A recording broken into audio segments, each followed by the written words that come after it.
Yo vendía ropa usada en la esquina de Insurgentes y Morelos, en Tepito. No era gran cosa, pero era mío. 3 cajas de plástico azul, una lona extendida sobre el pavimento y lo que conseguía traer de la central de abastos los martes. Playeras, jeans, chamarras, todo limpio, todo barato. Me levantaba a las 5 de la mañana, preparaba café en la estufa que apenas prendía y salía antes de que amaneciera del todo. Mi hija Daniela dormía todavía cuando yo cerraba la puerta. Tenía 7 años, no le gustaba que me fuera tan temprano, pero nunca me lo dijo con palabras, solo me abrazaba más fuerte la noche anterior. El callejón estaba a mi espalda, siempre lo estuvo. Un pasillo angosto entre 2 edificios viejos, sin salida, lleno de basura y grafitis. La gente lo usaba de baño, de escondite, de lo que fuera. Yo nunca volteaba. Sabía que ahí pasaban cosas. Todos lo sabían. Pero mientras no te metieras, mientras no caminaras por ahí, no pasaba nada. Eso decían. Los problemas empezaron en marzo. O tal vez antes, pero en marzo fue cuando me di cuenta. Llegó un grupo de chavos, 5, 6, no sé. Siempre eran los mismos. Se paraban en la entrada del callejón, fumaban, se reían fuerte. Al principio no me decían nada, solo me miraban. Después empezaron con los comentarios. «Ay, güerita, véndeme esa blusa. ¿Cuánto por todo, incluyéndote?» Cosas así. Yo no contestaba. Bajaba la cabeza y seguía acomodando la ropa. Pero un día uno de ellos, el que tenía tatuajes en el cuello, se acercó. Se llamaba Kevin. Lo supe porque los otros le gritaban. Kevin agarró una chamarra sin preguntar, la vio, la tiró al suelo. «Está toda culera», dijo. Yo levanté la chamarra sin decir nada. Él se rió. «No te enojes, mamacita. Relájate». Y se fue. Eso pasó varias veces. A veces tiraban la ropa. A veces solo se quedaban ahí parados, viéndome, esperando a que yo reaccionara. Yo nunca lo hice. Tenía miedo. Sabía que si les decía algo, si les gritaba, iba a ser peor. Daniela me esperaba en casa. Yo necesitaba volver. Hablé con don Fermín, el del puesto de frutas. Él llevaba años ahí. «No les hagas caso, Patricia», me dijo. «Son pendejos, se van a aburrir». Pero no se aburrieron. Empezaron a quitarme cosas. Una playera aquí, una gorra allá. No era por la ropa, era para hacerme saber que podían. Le dije a un policía que pasaba seguido por ahí. Se llamaba Ruiz, un tipo gordo, con bigote, que siempre traía café en la mano. «Es lo de siempre, señora», me dijo. «Si no la tocan, no puedo hacer nada. Váyase temprano, no se quede hasta tarde». Como si fuera tan fácil, como si yo pudiera vender lo mismo en 3 horas que en 8. Una noche, ya casi en abril, me quedé más tarde de lo normal. Había vendido poco y necesitaba sacar algo más. Daniela estaba con mi mamá. Yo estaba sola. Kevin y otros 2 aparecieron cuando ya estaba guardando las cajas. Se acercaron rápido. Uno de ellos me empujó. No fuerte, pero lo suficiente para que perdiera el balance. «¿Qué haces aquí tan noche, mamá?», dijo Kevin. Olía a cerveza. Yo no contesté. Metí la última caja en el carrito de súper que usaba para transportar todo. «Te estoy hablando». Me agarró del brazo. En ese momento algo dentro de mí se rompió. No de rabia, de cansancio, de miedo tan profundo que ya no sabía qué hacer con él. «Déjame», le dije. Mi voz salió más baja de lo que quería. Kevin se rió. Me soltó. «Ándale, pues, vete». Pero cuando empecé a caminar, uno de ellos pateó mi carrito. Se volcó. La ropa cayó al suelo. Ellos se fueron riéndose. Yo me quedé ahí, de rodillas, recogiendo playeras sucias del pavimento. Esa noche no dormí. Me senté en la sala con las luces apagadas. Daniela preguntó por qué no me había acostado. Le dije que no tenía sueño. Pero la verdad es que tenía miedo de cerrar los ojos, miedo de que al día siguiente fuera peor, miedo de que un día no volviera. Fue doña Lupita quien me habló de ella. Vivía en el edificio de al lado, en un departamento pequeño lleno de veladoras y santos. Yo la conocía de vista. A veces me compraba cosas. Un día me vio llorando mientras guardaba mi mercancía. Se acercó. «Ven», me dijo. «Sube un momento». No quería, pero algo en su voz me hizo seguirla. Subimos 2 pisos. Su casa olía a incienso y a cera. En la pared del fondo había un altar. No era de la Virgen, era de ella. La Santa Muerte, una figura grande, vestida de blanco, con la guadaña en una mano y el mundo en la otra. Tenía flores frescas a los pies, veladoras encendidas, un vaso con agua, monedas. No tienes que creer, dijo doña Lupita, solo tienes que hablarle. Yo no supe qué decir, nunca había sido muy religiosa. Mi mamá sí, pero yo no. Doña Lupita prendió una veladora nueva. Pídele protección, nada más. No le pidas que les haga daño, eso trae consecuencias. Solo pídele que te cuide. Me quedé ahí parada viendo la figura. Los ojos eran solo huecos negros, pero sentía que me veían. Doña Lupita salió de la sala. Me dejó sola. No sé cuánto tiempo pasó, tal vez 5 minutos, tal vez media hora. Al final hablé, no en voz alta, solo en mi cabeza. No sé si me escuchas. No sé si esto funciona, pero necesito que me ayudes. No quiero hacerles daño. Solo quiero volver a casa. Solo quiero que me dejen en paz. No pasó nada. No sentí nada. Me fui a mi casa. Daniela ya estaba dormida. Yo me acosté a su lado y por primera vez en semanas me quedé dormida.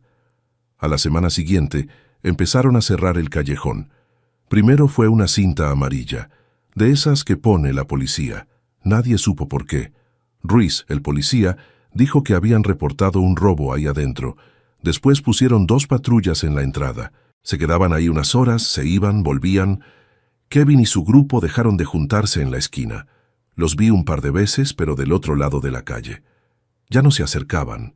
Yo seguí vendiendo. Las cosas mejoraron un poco. Vendí más. La gente pasaba sin miedo.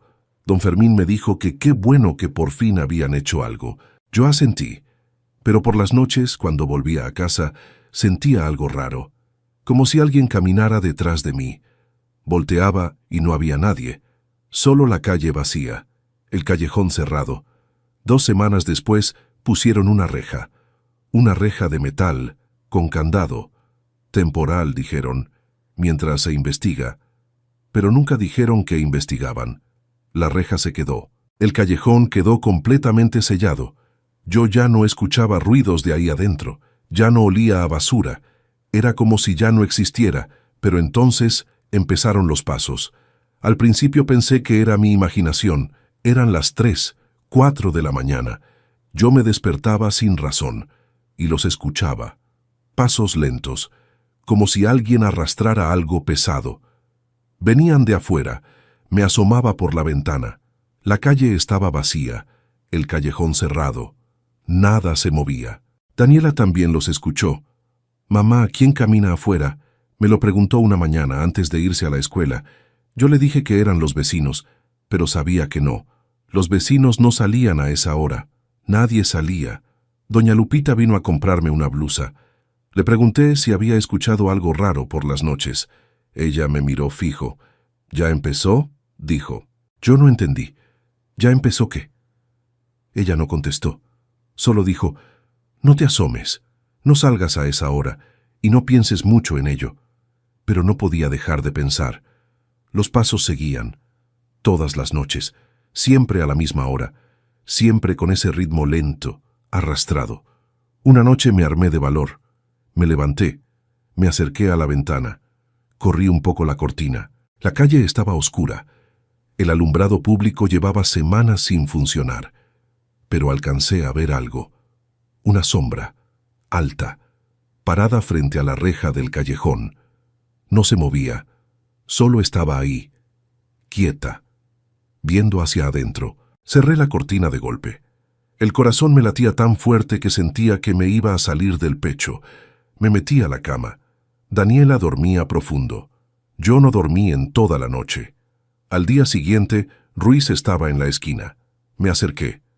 «¿Ha visto algo raro en el callejón?», le pregunté. Él frunció el ceño, como que, no sé, como alguien parado ahí. Ruiz me miró como si estuviera loca. «Está cerrado, señora. Nadie puede entrar». «Ya sé, pero…». No supe cómo explicarlo. Él suspiró. «Mire, señora Patricia, El callejón está cerrado porque encontraron unas cosas raras ahí adentro. Nada grave, pero está cerrado. No se preocupe. ¿Qué cosas raras? Él no contestó. Solo se fue. Yo me quedé ahí parada viendo la reja. Tenía un candado grueso. Nadie podía abrirlo, pero sentía que algo estaba del otro lado. Algo que veía hacia afuera. Kevin dejó de aparecer. Después me enteré de que se había ido del barrio. Uno de sus amigos también. Los otros dos se cambiaron de zona. Don Fermín me dijo que le habían dicho que ya no se sentían seguros ahí. Qué bueno que se fueron, dijo. Yo no dije nada, pero los pasos no se fueron. Seguían ahí. Todas las noches.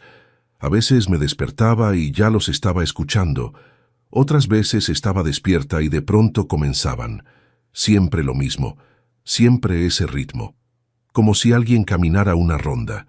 Como si vigilara. Un día doña Lupita me llamó. Ven, me dijo. Subí a su casa, el altar estaba igual, pero había algo nuevo. La figura de la Santa Muerte tenía una llave colgada al cuello. Una llave pequeña, plateada, colgada de un listón rojo. ¿Eso estaba ahí?, pregunté. Doña Lupita negó con la cabeza. No. Apareció hace una semana. No sé quién la puso. ¿No fuiste tú? No. Nos quedamos viendo la llave en silencio. ¿Qué significa?, pregunté. Doña Lupita se sentó.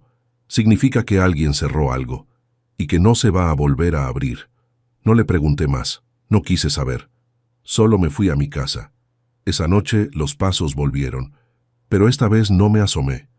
Me quedé acostada, con los ojos abiertos, escuchando. Los pasos se detuvieron frente a mi ventana. Se quedaron ahí. 5 segundos. 10. Después siguieron. Se alejaron. Se perdieron en la distancia. Pasaron los meses.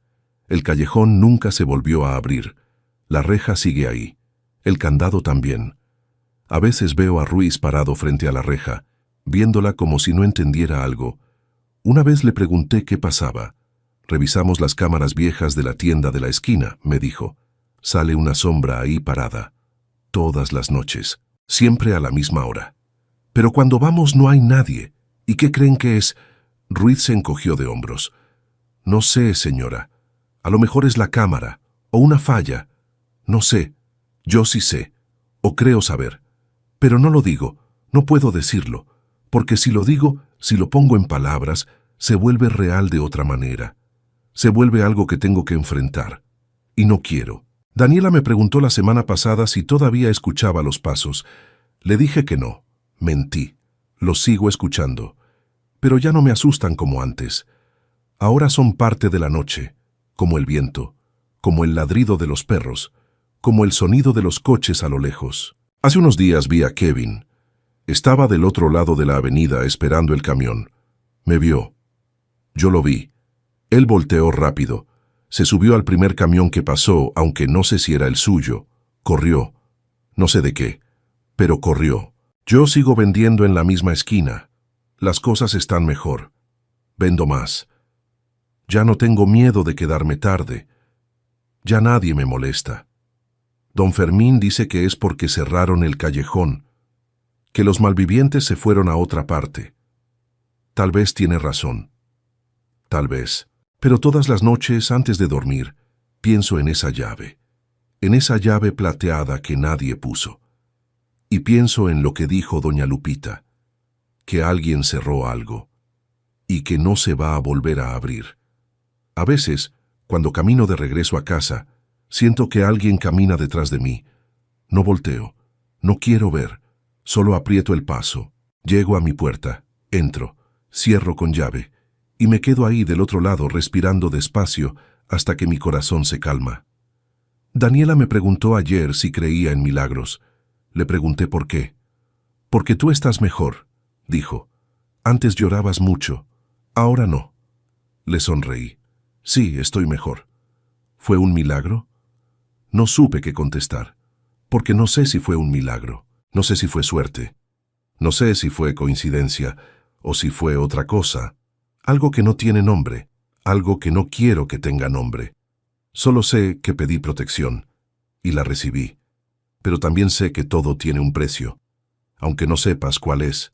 aunque no lo pagues tú, aunque lo pague alguien más, o algo más. La reja sigue ahí, el callejón sigue cerrado, los pasos siguen sonando, y la llave sigue colgada del cuello de una figura que no parpadea, que no duerme, que solo observa desde un altar lleno de velas que nunca se apagan. Yo sigo vendiendo, sigo volviendo a casa, sigo abrazando a Daniela antes de dormir, pero hay noches en las que, cuando todo está en silencio, cuando la ciudad duerme, cuando solo queda el sonido de mi respiración y el tic-tac del reloj de la sala, escucho los pasos, y sé que alguien camina afuera, alguien que cuida, alguien que vigila, alguien que cerró una puerta que yo abrí sin saber.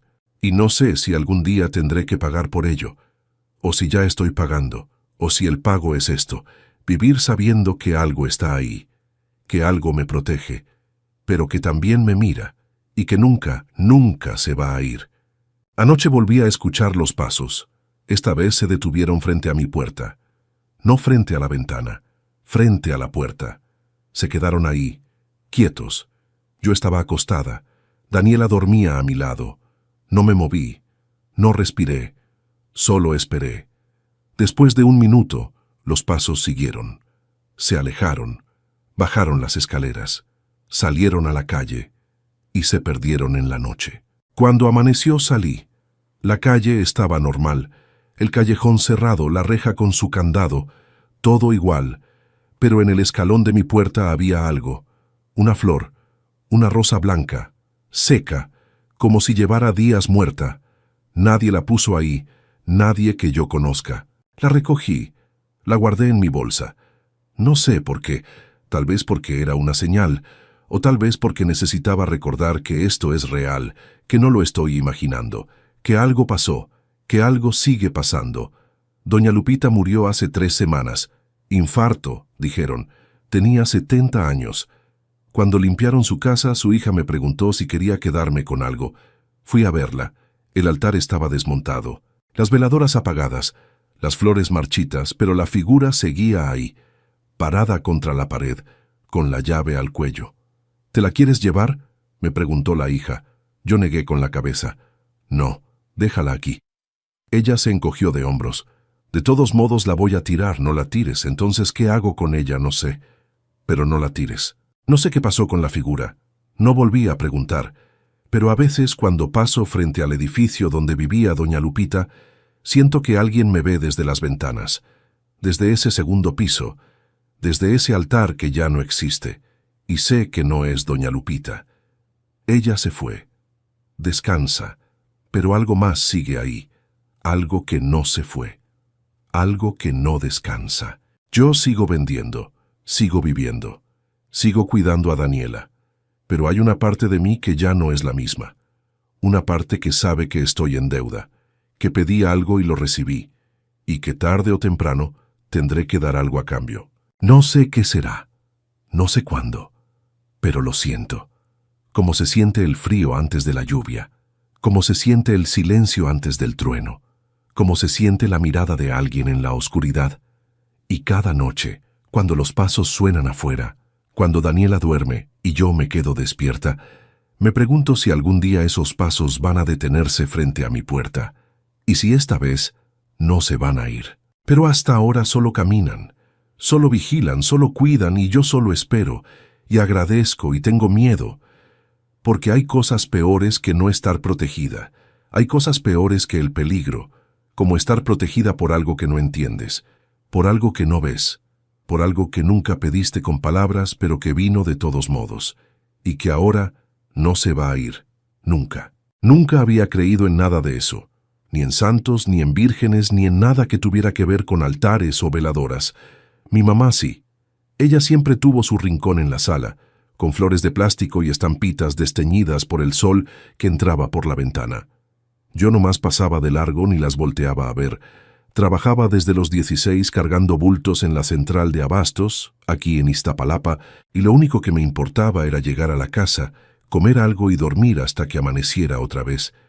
Así eran mis días, uno tras otro, sin sobresaltos. Me llamo David. Tengo 23 años, aunque a veces siento que llevo más tiempo en este mundo. Mi mamá se llama Estela, y vivimos los dos solos en una casa chica de bloc gris, en la colonia San Miguel Teotongo. Mi papá se fue cuando yo tenía como 8 años. Nunca volvió. Ni una llamada, ni una carta, nada. Así que desde morro aprendí que las cosas no se piden, se trabajan. Y yo trabajaba duro. 6 días a la semana, a veces 7 si había chamba extra. Cargaba costales de papa, cajas de jitomate, bultos de cebolla, lo que fuera. Me pagaban al día y con eso salíamos adelante. Recuerdo que ese martes amaneció nublado. Hacía calor, pero el cielo estaba gris como sucio. Llegué a la central antes de las 7 de la mañana. Mi compa Jesús, el Chucho, ya estaba ahí, fumándose un cigarro junto a una camioneta blanca que acababan de descargar. Él también es cargador desde hace más tiempo que yo. Tiene como 32 años y siempre trae puesta una gorra roja de los diablos, toda manchada de tierra. «Órale, David, ya llegó el güerito», me dijo con esa sonrisa suya medio chueca. «Tenemos chingo de jale hoy. Llegó un tráiler completo de Sinaloa. No le di mucha importancia. Siempre decía lo mismo. Nos pusimos a trabajar. Jesús, yo y otros 2 chavos.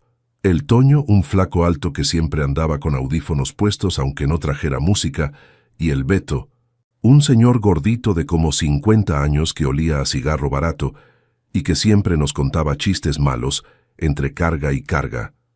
Esa era mi banda, mi rutina.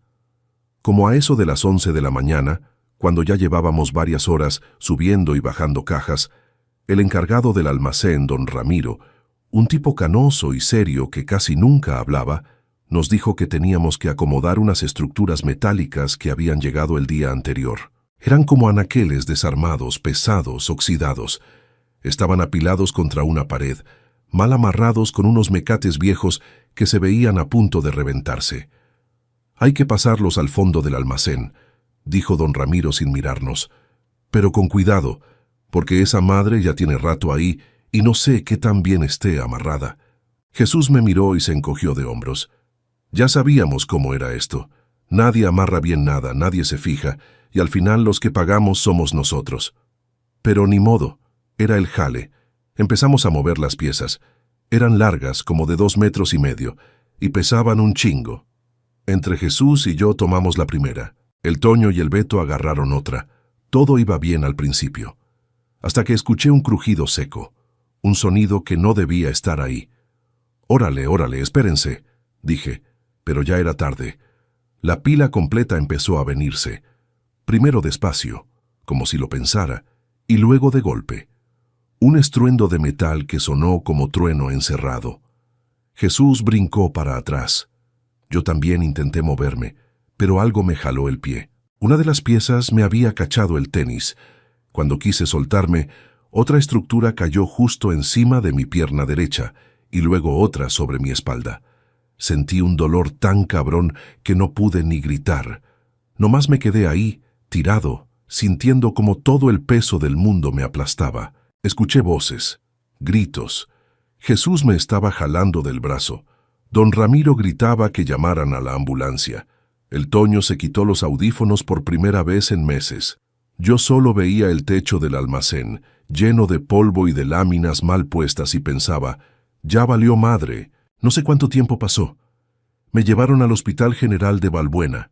Ahí me dijeron que tenía la pierna derecha fracturada en 3 partes, 2 costillas rotas y una lesión en la columna. El doctor que me atendió era un tipo joven, con lentes y cara de cansado. Se llamaba Jorge. Me habló como si yo ya supiera lo que venía. «Vas a necesitar cirugía, 2, tal vez 3, y aún así no puedo garantizarte que vuelvas a caminar normal. Depende de cómo responda tu cuerpo. Pero siendo honesto contigo, muchacho, está cabrón». Mi mamá estaba ahí, sentada en una silla de plástico junto a mi cama. No lloraba, pero tenía los ojos rojos, hinchados. Me apretaba la mano cada rato, como si quisiera asegurarse de que yo seguía ahí. Me operaron al día siguiente. Y luego otra vez 2 semanas después. El dolor era constante. No se iba ni con las pastillas que me daban. Y lo peor no era eso. Lo peor era saber que quizá nunca iba a volver a cargar nada, que mi vida tal y como la conocía se había acabado en un segundo. por un pinche mecate mal amarrado. Pasé casi un mes en el hospital. Mi mamá iba todos los días. A veces llegaba Jesús, me traía tacos de canasta y me contaba chismes de la central. El Toño fue una vez, me dejó unos dulces y se fue sin decir mucho. El Beto nunca apareció. Don Ramiro tampoco. Cuando por fin me dieron de alta, volví a la casa en silla de ruedas. Tenía un yeso en la pierna que me llegaba hasta la cadera y no podía moverme sin ayuda. Me sentía inútil, un estorbo. Mi mamá tuvo que dejar su trabajo de limpieza en unas oficinas para cuidarme. Vivíamos de lo poco que había ahorrado y de lo que Jesús nos pasaba cuando podía. Una noche, como a las 2 de la mañana, me desperté porque escuché a mi mamá hablando sola en la sala. Me arrastré en la silla hasta la puerta de mi cuarto y la vi ahí, arrodillada frente a un altar que nunca había visto antes. No era el de siempre. Este era diferente. Había una figura que no reconocí al principio. Era como un esqueleto vestido con una túnica larga. Tenía una guadaña en una mano y un globo terráqueo en la otra. La cara era de calavera, con cuencas vacías que parecían mirarme aunque no tuvieran ojos. «Ayúdalo, por favor», decía mi mamá entre sollozos. «No te pido para mí, te pido para él, que vuelva a caminar, que vuelva a trabajar, que no se quede así». Tenía 2 veladoras prendidas frente a la figura, una negra y una roja. El humo subía en espirales lentas y el olor a parafina llenaba la sala. Yo me quedé ahí, callado, viéndola llorar. No le dije nada. No quería que supiera que la había escuchado. Al día siguiente no le pregunté nada. Ella tampoco me dijo nada. La figura seguía ahí, en su rinconcito, con las veladoras a medio consumir. Las semanas pasaron. Empecé a ir a rehabilitación en un centro de salud que quedaba cerca. La terapeuta, una señora gorda y amable que se llamaba Lupita, me decía que tenía que esforzarme, que poco a poco iba a mejorar. Pero yo no veía avances. Apenas podía mover los dedos del pie. El dolor seguía ahí punzante, constante. Y entonces de la nada algo cambió. Fue como 3 semanas después de que salí del hospital. Me desperté una mañana y sentí menos dolor. No se había ido, pero era distinto, menos agudo, menos pesado. Intenté mover la pierna y, para mi sorpresa, pude doblar un poco la rodilla. No mucho, pero algo. Le dije a mi mamá y ella casi se pone a llorar de felicidad. «Es un milagro, mijo», decía. «Es un milagro». Yo no creía en milagros, pero tampoco podía explicarlo. En la siguiente cita, el doctor Jorge revisó mis placas y se quedó callado un buen rato. Luego me miró con cara de confusión. «No lo entiendo», dijo. «El hueso está soldando más rápido de lo esperado y la lesión en la columna parece que está respondiendo. No debería estar pasando esto». «¿Es malo?», le pregunté. «No, es raro, muy raro, pero no es malo». Seguí mejorando, cada día un poco más. En un mes ya podía pararme con muletas. En 2 caminaba despacio, cojeando, pero caminaba. Los doctores no lo podían creer. Mi mamá decía que era la voluntad de Dios. Jesús decía que yo era un pinche toro. Yo nomás asentía, pero por dentro sabía que algo no cuadraba. Volví a trabajar como a los 4 meses del accidente. No al mismo ritmo, pero volví. Don Ramiro me dio chamba más ligera, cosas que no requirieran tanto esfuerzo. Yo estaba agradecido, supongo, o eso pensaba. Fue entonces cuando empezaron los sueños. La primera vez no le di importancia. Soñé que estaba en mi cuarto, acostado en mi cama, mirando el techo. Todo estaba oscuro. Podía escuchar el sonido de los perros de la calle, los carros pasando a lo lejos, el zumbido del refrigerador viejo de la cocina. Todo normal, hasta que sentí que alguien más estaba ahí. No lo vi, pero lo sentí. Una presencia a los pies de mi cama, como si alguien estuviera sentado ahí viéndome. No me moví, no pude. Y entonces escuché una voz, baja, rasposa, ni de hombre ni de mujer. 1. Me desperté de golpe, sudando frío. Miré a los pies de la cama. No había nadie, pero juro que podía sentir el peso de alguien en el colchón, la forma hundida de las cobijas. Le eché la culpa a las pastillas para el dolor. A veces me dejaban medio atontado, con sueños raros. Pero volvió a pasar, la noche siguiente, y la siguiente, siempre lo mismo, oscuridad, silencio, y luego esa presencia, y esa voz contando, 2, 3, 4. Cada noche sumaba uno más, y cada noche yo me despertaba con el corazón a 1000, mirando las sombras de mi cuarto como si fueran a moverse. Intenté no dormir. Me quedaba despierto hasta tarde viendo videos en mi celular, leyendo cualquier cosa, pero siempre terminaba cayendo, y siempre, siempre, estaba esa voz. 5. Le pregunté a mi mamá si ella había escuchado algo raro en las noches. Me dijo que no, que dormía bien.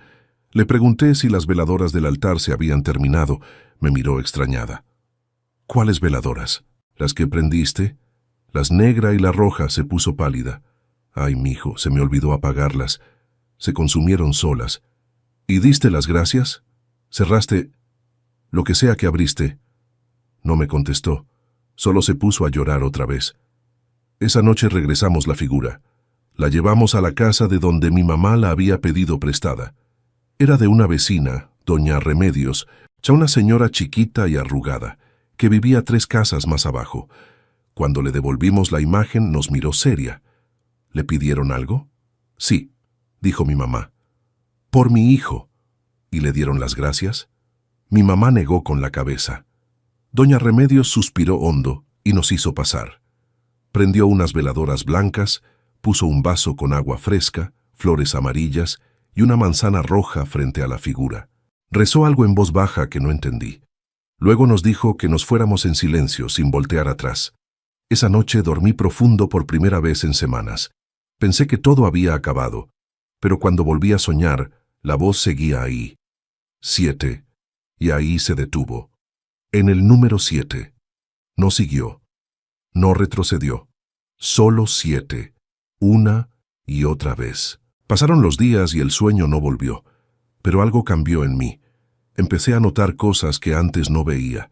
Altares en las esquinas, en las tiendas, en las casas de la gente.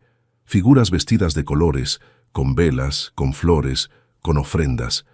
Y cada vez que pasaba cerca de uno sentía un escalofrío, como si alguien me reconociera, como si supieran mi nombre. Una tarde, caminando por la avenida Ermita Iztapalapa, vi un altar grande en la entrada de una casa. Tenía veladoras de todos colores, botellas de tequila, cigarros prendidos, monedas apiladas, y en el centro, esa misma figura, la túnica, la guadaña, la calavera. Me detuve sin querer, y juro que las cuencas vacías me miraron. No se movieron, no tenían ojos, pero me miraron. Desde entonces evito pasar por ciertos lugares, no por miedo exactamente, sino porque sé que ahí hay algo que me conoce, algo que estuvo presente cuando estuve tirado bajo esas estructuras de metal, algo que escuchó el llanto de mi mamá, aunque ella nunca haya dicho las palabras correctas, algo que me contó hasta 7 y que por alguna razón decidió detenerse ahí. No sé qué significa el número 7, no sé si fue un plazo, una advertencia o simplemente un recordatorio. No quiero saberlo, la verdad. Jesús me preguntó hace unos días si estaba bien. Le dije que sí, que solo estaba cansado. Me miró con esa sonrisa chueca suya y me dio una palmada en la espalda. Eres un cabrón con suerte, David. Deberías estar muerto o en silla de ruedas. Y mírate, aquí andas otra vez, chambeando. Le sonreí, pero no le dije que no creo que haya sido suerte. La suerte no cuenta. La suerte no se sienta a los pies de tu cama en la oscuridad. La suerte no te mira desde los altares de las esquinas. A veces, cuando estoy solo en mi cuarto, me pregunto si mi mamá hizo bien, si valió la pena. Yo volví a caminar, sí, volví a trabajar, pero siento que algo quedó pendiente, algo que no se cerró, algo que todavía me debe, o que yo le debo. Hay noches en las que me despierto y miro a los pies de mi cama, esperando ver esa forma sentada ahí otra vez.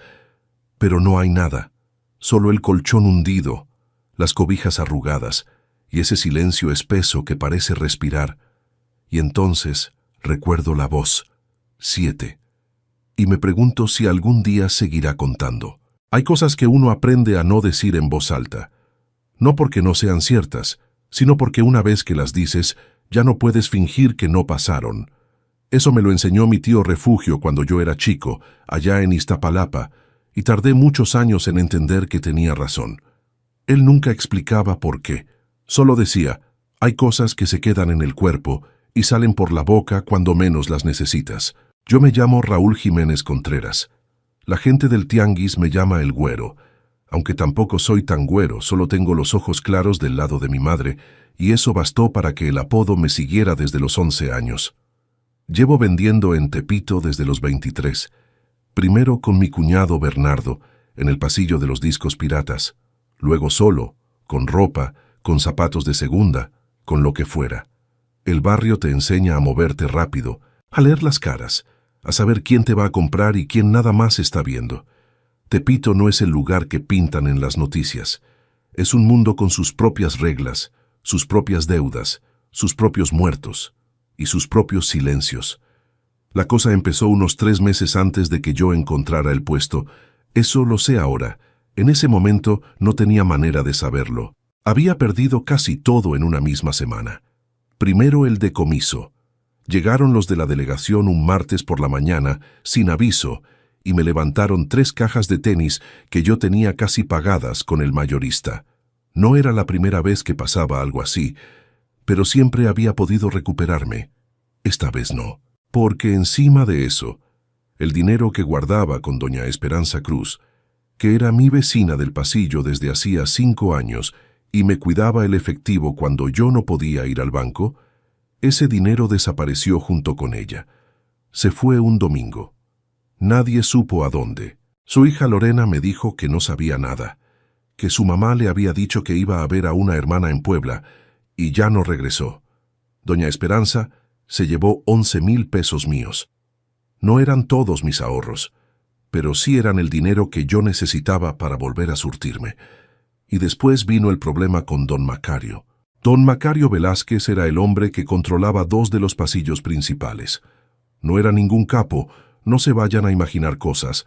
Era un señor de 60 y tantos años, con bigote canoso y una cadena de oro que le llegaba al esternón, que cobraba una cuota semanal por dejarte usar el espacio.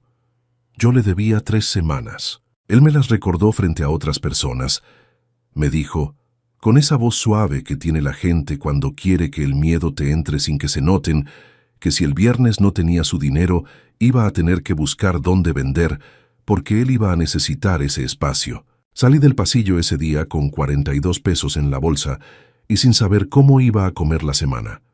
Me senté en los escalones de una ferretería cerrada y me quedé mirando el suelo. No lloré. No soy de los que lloran fácil, pero sí sentí algo que no sé describir bien. Una especie de vaciedad que no era tristeza, sino algo más hondo, como si el piso debajo de mí también se hubiera ido. Esa noche no dormí bien. Me quedé en casa de mi amigo Constantino Bravo, que vive en una vecindad sobre la calle Peralvillo, cerca del metro. Constantino es de esos amigos que no hacen muchas preguntas. Me puso un plato de frijoles en la mesa, me dio una cobija y no dijo nada. Lo agradezco hasta hoy. Fue él quien me habló del local. No en esa misma noche, sino como una semana después cuando yo ya andaba buscando cualquier cosa, cualquier trabajo, lo que fuera. Me dijo que había un pasillo en la parte trasera del mercado, sobre la calle Toltecas, donde había quedado un local cerrado hace meses. Nadie lo quería porque le habían sacado mala fama. No me explicó bien por qué. Solo dijo, dicen que ahí murió alguien o que pasó algo, no sé. La gente no quiere estar cerca. Fui a verlo una tarde. El pasillo olía a humedad y a cartón mojado. Era uno de esos espacios que la ciudad genera solos, entre edificios que llevan décadas sin hablar entre sí. El local estaba al fondo, detrás de una cortina metálica oxidada a medias. Era pequeño, quizá 1,5 metros de ancho, suficiente para poner una mesa y colgar algunas cosas. Por las noches debía quedar completamente oscuro. No sé por qué entré. Levanté la cortina un poco y me agaché para pasar. Adentro olía distinto. No a encierro, sino a algo que no puedo nombrar bien. Como incienso muy viejo, o como flores que ya se secaron pero dejaron algo en el aire. En el rincón del fondo, casi pegada a la pared, había una imagen pequeña. No la vi bien al principio porque la luz era poca. Me acerqué. Era una figurita de barro o yeso, no más alta que un frasco de agua, una figura con hábito, con una guadaña pequeña, con calavera. Le habían puesto una veladora rota a los pies ya apagada, con el pabilo quemado hasta el fondo, que había flores de papel arrugadas, casi deshechas, que alguien había dejado ahí hace tiempo. La miré un momento. Sé que esto va a sonar raro, pero no sentí miedo. Sentí otra cosa. Sentí que alguien me estaba mirando primero a mí. Salí del local sin tocar nada. Caminé 2 cuadras y me paré en la esquina de Toltecas y Tenochtitlán. El ruido del barrio seguía igual. Voces, radios, el motor de un triciclo. El mundo era el mismo de siempre. Solo yo estaba distinto. No sé qué me hizo volver. Fue 2 días después, en la madrugada del miércoles. No pude dormir. Me levanté como a las 3 de la mañana, me puse los zapatos y caminé hasta el pasillo. No había casi nadie en la calle. Un perro me siguió media cuadra y luego se fue. Las luces del alumbrado público parpadeaban, sobre la calle Toltecas como siempre lo han hecho. Entré al local. Llevaba una vela blanca que había encontrado en casa de Constantino en un cajón que él no usa, y una moneda de 1 peso vieja, de las que tienen el águila diferente, de antes. No sé por qué la guardaba, a veces uno junta cosas sin saber para qué. Puse la vela frente a la figura y la encendí. La moneda la dejé a un lado. No hice ninguna promesa, no dije ninguna frase, no pedí dinero, no pedí suerte, no pedí nada que se pueda contar con números. Solo dije, en voz muy baja, casi para mí mismo, quiero volver a vender. Eso es todo. Quiero volver a trabajar.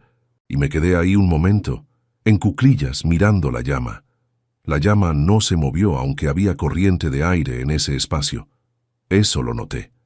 No mucho tiempo después, me levanté, me di la vuelta y salí. Caminé de regreso a casa de Constantino con una calma que no tenía sentido. Era una calma que no había pedido y que no entendía. Me acosté y dormí hasta las 9 de la mañana. 3 días después hubo un incendio. No fue un incendio grande. Fue una de esas cosas que en Tepito pasan y nadie sabe exactamente cómo empezaron. Un cable mal puesto, un cigarro mal apagado, el calor de una plancha olvidada. Se quemó un pedazo de toldo en el pasillo principal y eso obligó a mover varios puestos mientras arreglaban el daño. El espacio donde yo siempre había intentado vender, el que don Macario me tenía bloqueado desde hacía meses, quedó libre por la reorganización. Nadie lo quería. Los otros vendedores decían que quedaba raro, que no había suficiente paso de gente, que el ángulo no servía. Yo no sé si tenían razón. Lo que sé es que pedí el espacio esa misma tarde y don Macario, sin casi mirarme, me dijo que sí. ¿No? Preguntó por las semanas que le debía. No preguntó nada. Me dijo el precio de la nueva semana y punto. Surtí con lo poco que me prestó Constantino, una bolsa de ropa de mezclilla, pants, algunas camisas. Armé el puesto el jueves por la mañana. Para el domingo por la tarde había vendido casi todo. Así, sin más. No lo pensé demasiado en ese momento. Me dije que era el espacio, que tenía mejor ubicación de lo que creía, que había tenido suerte con el inventario. Me dije todo lo que uno se dice cuando algo bueno pasa y no quiere buscarle más.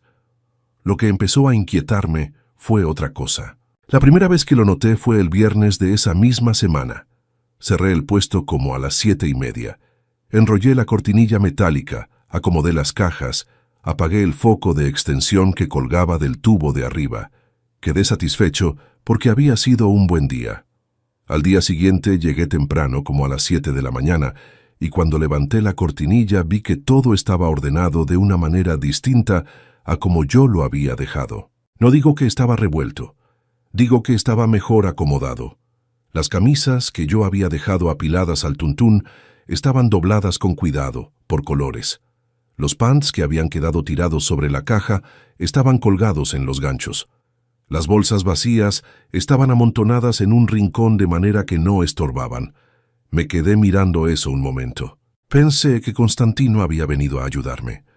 Pero cuando lo llamé más tarde, me dijo que no había ido al puesto, que había dormido hasta tarde y luego salido a Tepito Centro a cobrar una deuda. No tenía por qué mentirme. La segunda vez fue el martes siguiente. Yo recordaba perfectamente haber dejado una chamarra de niño tirada en el suelo porque me había agarrado la prisa al cerrar. Al llegar la mañana, la chamarra estaba colgada en su gancho. La tercera vez fue más extraño. Yo había dejado encima de la mesa una bolsa de plástico con 3 pares de calcetines que alguien había devuelto a mitad del día, sin explicación. Esa bolsa desapareció. No es que la encontrara en otro lado. Desapareció. Y en su lugar había un puño de flores de cempasúchil secas, como las que se usan en los altares, apiladas con cuidado sobre la mesa. No le dije nada a nadie ese día. Fui a ver a Constantino y le pregunté, sin explicarle por qué, si él sabía quién había estado usando ese local antes que yo. Me dijo que no estaba seguro, que había escuchado que una señora mayor lo había tenido por un tiempo, vendiendo hierbas y cosas de ese tipo, y que había muerto hacía como un año, que los hijos habían recogido sus cosas, pero nadie más había querido el espacio. Le pregunté si sabía cómo había muerto. Me dijo que no. Esa semana empecé a notar otras cosas, pequeñas, difíciles de explicar sin sonar como loco. Por ejemplo, a cierta hora de la tarde, como entre las 5 y las 5:30, el pasillo se quedaba en un silencio que no correspondía con el ruido de afuera. Era como si algo absorbiera el sonido por unos segundos, no todos los días, pero sí varias veces. Y en esos momentos yo sentía un frío particular, no el frío del aire, sino el frío que viene de adentro, del pecho, sin causa. Otro ejemplo, el espejo. Yo tenía colgado en el puesto un espejo pequeño, rectangular, de esos de baño, que usaba para que los clientes vieran cómo les quedaba la ropa. Era un espejo común, pero empecé a evitar mirarlo al final del día, cuando ya apagaba el foco y solo quedaba la luz de afuera. No fue una decisión consciente. Simplemente dejé de mirar hacia ese lado cuando cerraba. No sé bien qué fue lo que vi una de esas noches, o si vi algo. El cerebro es muy bueno inventando cosas cuando tiene miedo, y también es muy bueno negando cosas cuando no quiere tener miedo. Lo que sé es que una noche, cuando iba a enrollar la cortinilla, miré el espejo por accidente y me pareció que detrás de mí había alguien parado. No una figura clara, solo una forma. Un volumen oscuro que no correspondía con nada de lo que había en ese espacio. Me di vuelta inmediatamente, no había nadie. No, salí del puesto, jalé la cortinilla, la aseguré con el candado y caminé sin voltear. Esa noche no dormí. Me quedé acostado con los ojos abiertos, escuchando los sonidos de la vecindad, el goteo de una llave, los pasos de alguien en el piso de arriba, el ladrido lejano de un perro. A la mañana siguiente fui al puesto. Sobre la mesa había una vela nueva, blanca, sin encender. Yo no la había puesto ahí. Me senté en la silla del puesto por un momento, con esa vela en la mano, y traté de pensar con claridad. Me dije, alguien entró. Me dije, tiene que haber una explicación. Me dije, el candado estaba puesto. Raúl, el candado estaba puesto, y no había señales de que nadie hubiera forzado la cortinilla. Fui a hablar con el vecino del puesto de junto, un hombre de 40 y tantos, que vende cables y adaptadores y que se llama Ernesto. Ernesto Fuentes. Lo conozco de verlo desde hace años, aunque no éramos amigos cercanos. Le pregunté, lo más normal que pude, si él había visto algo raro cerca de mi puesto los últimos días. Ernesto me miró un momento antes de responder.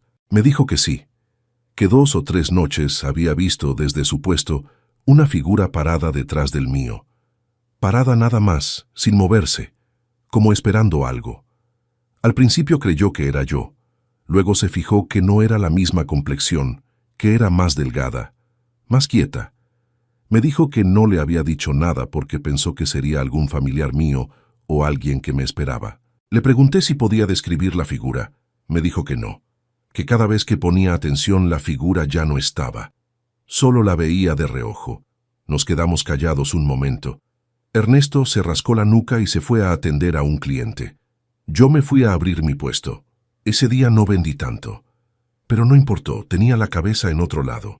La pregunta que no podía dejar de hacerme no era qué era eso. La pregunta era, ¿qué quería? O más bien, ¿Qué estaba haciendo? Porque no se sentía amenazante. Eso es lo más difícil de explicar. Lo que sea que estaba pasando en ese puesto no se sentía como una amenaza. Se sentía como una presencia, como alguien que cuida, como alguien que ordena las cosas porque le importa que estén en orden. Y eso, de alguna manera, era más perturbador que el miedo. Porque el miedo uno sabe cómo manejarlo. Uno corre, uno grita, uno llama a alguien. Pero ¿qué hace uno cuando lo que siente es que algo lo está cuidando sin pedirle permiso? ¿Cuándo siente que la deuda no es de dinero sino de otra cosa que todavía no entiende? Pasaron semanas.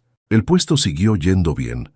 No de manera extraordinaria, no de golpe, pero sí de manera constante, como fluye un río que no se desborda, pero tampoco se seca.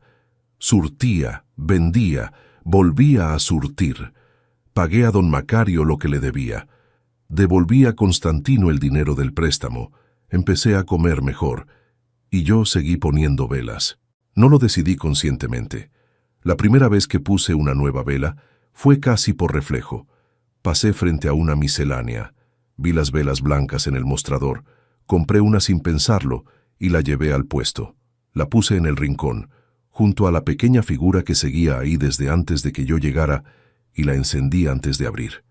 Desde entonces no he faltado ningún día. Hay una cosa más que debo contar, aunque no sé bien cómo. Una tarde, ya casi al cerrar, llegó al pasillo una mujer que yo no había visto antes. No era de los vendedores habituales, ni parecía ser cliente de nada.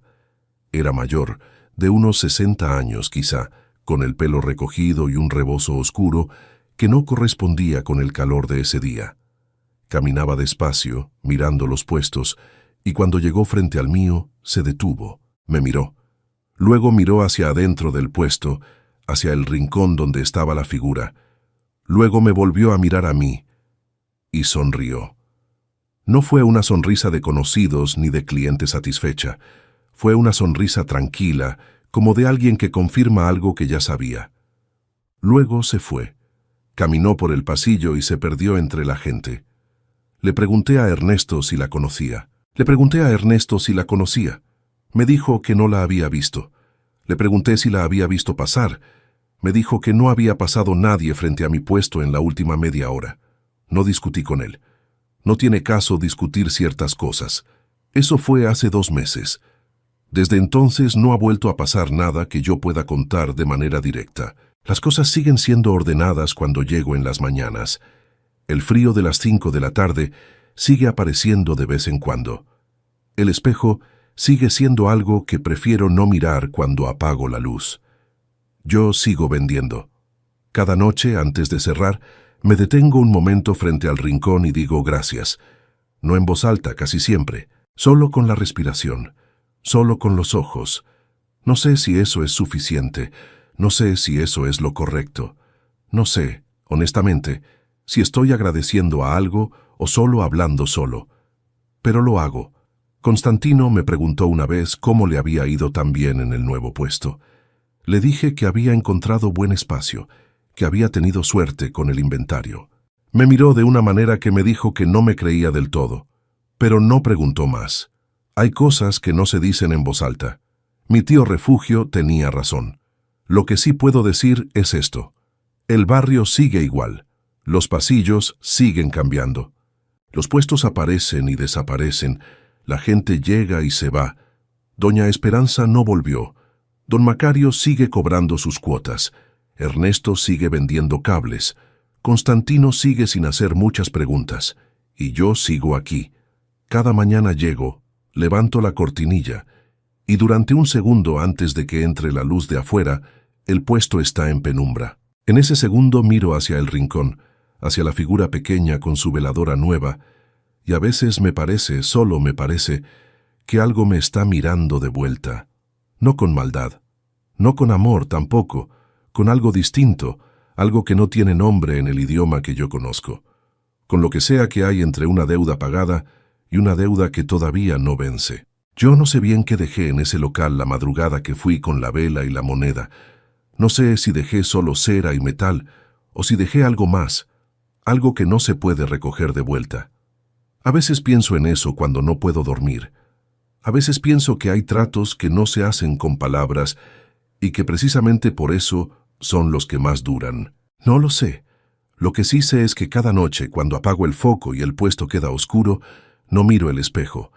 Todavía no estoy listo para ver lo que hay reflejado ahí, y no sé si alguna vez lo estaré.